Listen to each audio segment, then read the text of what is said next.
Welcome. इस explainer में आपका स्वागत है। आज हम उस ultimate no nonsense road map को डिकोड करने वाले हैं जो हाइपर कॉम्पिटिटिव बैंकिंग एग्जाम्स में जीत दिला सकता है। अगर कोई सीरियस एस्पिरेंट भटकाव से बचना चाहता है और एक सॉलिड स्ट्रैटेजी की तलाश में है तो ये ब्लूप्रिंट बिल्कुल उसके लिए है। चलिए सीधे इसमें डाइव इन करते हैं और देखते हैं कि टॉपर्स असल में इस गेम को कैसे अप्रोच करते हैं।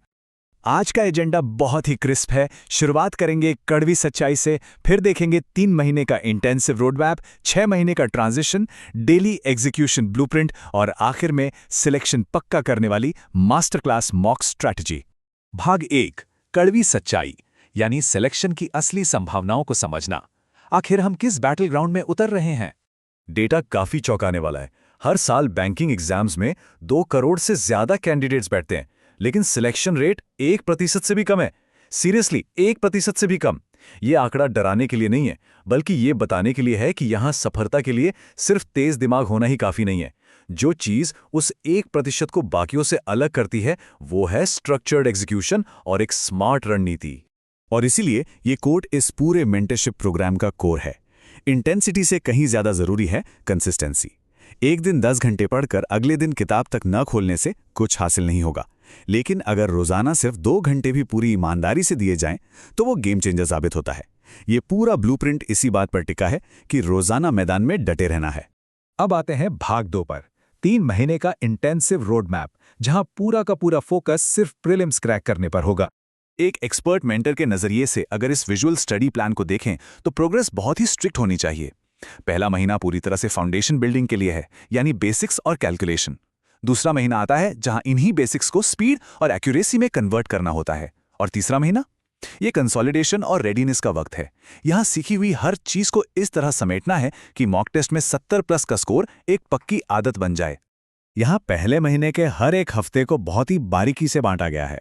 एक अनुशासित तैयारी करने वाले के लिए कोई भी टॉपिक स्किप करने का ऑप्शन ही नहीं है। क्वांट में नंबर सिस्टम से लेकर रीजनिंग की इनइक्वालिटी और इंग्लिश की ग्रामर तक सब कुछ हफ्तों के हिसाब से सिस्टमैटिक तरीके से कवर करना है। ये वो रूटीन है जिसे बिना एक भी बीट मिस किए फॉलो करना होता है।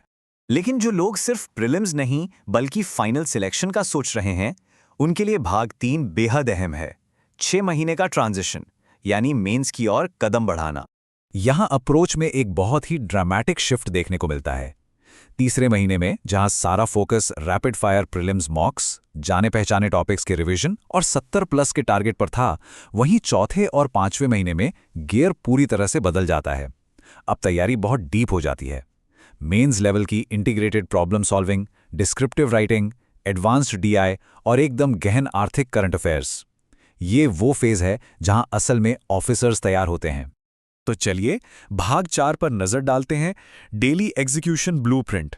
आखिर ये सारी स्ट्रैटेजी रोजमर्रा की जिंदगी में कैसे फिट बैठती है? ये रूटीन वर्किंग प्रोफेशनल्स और फुल टाइम एस्पिरेंट्स की सच्चाई को बहुत ही शानदार तरीके से आमने सामने रखता है। जो लोग जॉब कर रहे हैं उनके पास दिन के सिर्फ 4 से 5 घंटे होते हैं। उनके लिए अर्ली मॉर्निंग का टाइम कॉन्सेप्ट्स क्लियर करने के लिए है और शाम का टाइम इंटेंस प्रैक्टिस के लिए।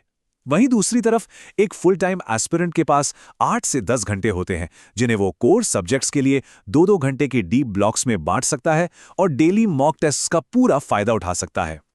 फुल टाइम तैयारी करने वालों के लिए ये 8 घंटे का स्टडी कोर एकदम बैलेंस्ड होना चाहिए। 25-25% के 4 बराबर हिस्से, 2 घंटे क्वांटिटेटिव एप्टीट्यूड, 2 घंटे रीजनिंग, 2 घंटे इंग्लिश लैंग्वेज और बाकी के 2 घंटे जनरल अवेयरनेस और मॉक्स के लिए। बिल्कुल कट टू कट।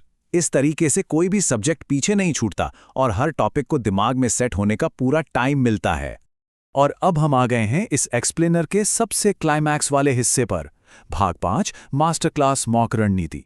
यही वो जगह है जहां असली सिलेक्शन तय होता है। देखिए, कोई भी सीरियस कैंडिडेट बस रैंडमली उठकर टेस्ट नहीं देने लगता। ये पूरा गेम इस 3 फेज वाले मास्टर क्लास अप्रोच पर टिका है। फेज 1 है डायग्नोस्टिक, अपनी बेसलाइन और कमजोरियों को पकड़ना।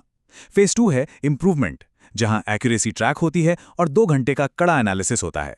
और फेज 3 है ऑप्टिमाइजेशन, यानी ये सीखना कि एग्जाम में कौन से सही सवाल पिक करने हैं ताकि स्कोर मैक्सिमाइज हो सके। और सबसे बड़ा रूल यहां है, अगला मॉक टेस्ट तब तक बिल्कुल टच नहीं करना है जब तक कि पिछले वाले का एक एरर नोटबुक बना के गहराई से एनालिसिस ना कर लिया जाए। लिटरली अगर 2 घंटे का वो ग्रूलिंग एनालिसिस सेशन मिस किया तो मॉक टेस्ट देना पूरी तरह से टाइम वेस्ट है। अपनी गलतियों को नोटबुक में लिखना और उनसे सीखना ही आपको आगे ले जाता है। अब बात करते हैं सबसे बड़े विलन की, नेगेटिव मार्किंग। इससे बचने के लिए ये एंटी नेगेटिव मार्किंग फ्रेमवर्क एकदम रामबाण है। डेटा साफ बताता है कि 80% गलतियां तब होती हैं जब बस तुक्का मारा जाता है। रूल बहुत सिंपल है, अगर 90% से ज्यादा कॉन्फिडेंस है तो अटेम्प्ट करना है, 60 से 90% के बीच है तो तभी अटेम्प्ट करना है जब कम से कम 1 या 2 ऑप्शंस एलिमिनेट कर पाएं। लेकिन अगर कॉन्फिडेंस 60% से नीचे गया तो उसे तुरंत स्किप करना है, कोई ईगो नहीं। और हाँ, अगर कोई कैलकुलेशन बहुत टाइम ले रही है तो उसे भी स्किप करके बाद में वापस आना है। ये डिसीजन मेकिंग ही गेम बदलती है। तो आखिर में ये सब हमें एक बहुत ही प्रोवोकेटिव थॉट पर लाकर खड़ा कर देता है। ब्लूप्रिंट एकदम क्लियर है, स्ट्रैटेजी सामने है, लेकिन एग्जाम किसी का इंतजार नहीं करता। क्या एक सीरियस एस्पिरेंट आज अभी से शुरुआत करेगा?